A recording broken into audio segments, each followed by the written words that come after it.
वाटतंय का पूल वाहून जातात का वाहून जाताना आमचं नाव आहे आंडू पांडू टिप्पल डांडू याचं नाव आंडू आहे याचं नाव गांडू और सुपर लाइक करा सब्सक्राइब करा और शेयर करा दबा के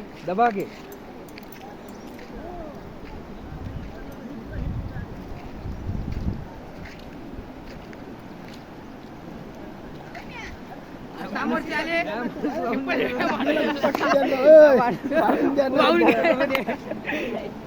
पुरत जात होतो म्हणे उडी टाकणार होतो म्हणे पण जाऊ दे म्हणे आता चाललो आम्ही कान घेणाऱ्यापाशी